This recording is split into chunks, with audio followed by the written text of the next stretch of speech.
guys, Brannon LeBouef with Noel Tac Firearms Training. I'm here again with Stephan Pineau of 21st Century Gunfighter. What we want to talk to you about now is concealed carry locations, the different places on the body that you may want to place your holster so that your gun is accessible when you really need it. Now, Stephan, there's a lot of places out there. What we want to talk about are probably, what I think you would agree, are the 4 primary locations.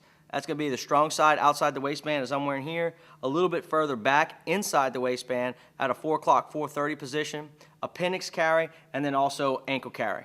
Why don't you tell us a little bit? I know you're an appendix carry guy, so tell me a little bit about how you got to that point and why you choose to carry that way. Absolutely, Brannon. You know, appendix carry is something that I started doing a long time ago, and it's something that I found to be extremely, extremely comfortable for me specifically. Now, one thing I think the viewers need to understand is that it's really kind of a body type specific decision. Absolutely. So if you have the body type to support it, appendix carry is far more comfortable than a lot of people give it credit for. I feel that if you get a good quality holster and a holster that supports it, you can not only conceal a lot more comfortably, but even a larger frame handgun as well. A lot of people also tend to think that it may get in the way of their daily, routine, but I found that, because of the position that you're actually concealing the handgun right here in the pockets or in front of your pelvis, being able to drive for long periods of time, sitting down for long periods of time is really not a problem. Additionally, from a fighting standpoint, if you can get that, if you've done any sort of force-on-force training or fighting in a clinch, it's very easy to get the gun out and in the fight, and also retain it very easily. So defend it from the front. Absolutely. Awesome. Now, outside the waistband, 3 o'clock position or strong side position, generally what you would see when you look at a law enforcement officer where his gun is on his duty belt, it's right there. The benefits of that is going to be is it's right there. When you go for it, it's right here. All you're doing is coming into the center line, and the gun's where you expect it to be, especially if you're a law enforcement officer and you hopefully have those thousands of repetitions of practicing and going for that gun. When you take that duty belt off and you're going out to dinner with your family, that concealed carry off-duty piece is right where it's going to be. If you're wearing something that's a split open front, like a light shirt or a light button-up shirt or a cover garment such as a coat or a jacket, once you sweep that back, your hand's kind of already in a position to go right to the gun.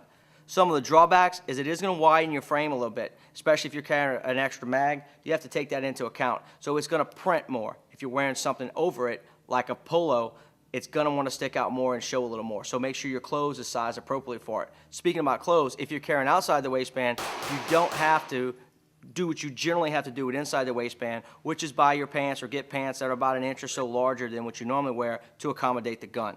So let's talk a little bit about the 4 o'clock carry, or I was just referring to the 4 o'clock or behind the hip carry. Absolutely. Inside the waistband behind the hip is far and away the most common carry location I see most of my students coming into classes with. And I think that the reason for that is because there's so many popular holster choices out there that really support it. You can conceal a pretty large frame handgun. I know myself, pretty small statured, I can conceal a large frame handgun there. But one thing that's important to consider is that the draw process requires, considerably more effort, more time. Now you're reaching back for it. Absolutely. It's a greater motion there. You have to actually physically reach across your body, grab your cover garment, yank it up. In order to even expose the handgun, from that point you can get a full grasp, full firing grip on it, and go to work from there. So that's one thing to consider. Right, and kind of the same thing when it comes to ankle carry.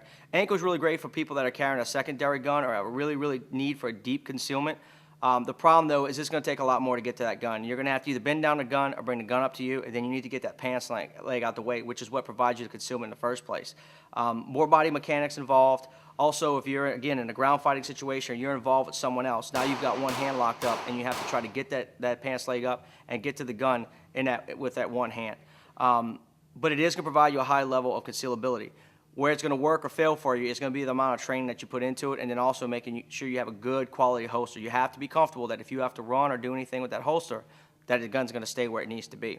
So when it's all said and done, at the end of the day, the location, the holster, the gun, it all comes down to a personal decision that involves what you like, what works and what fits you, your lifestyle, your environment, even your workplace, your manner of dress.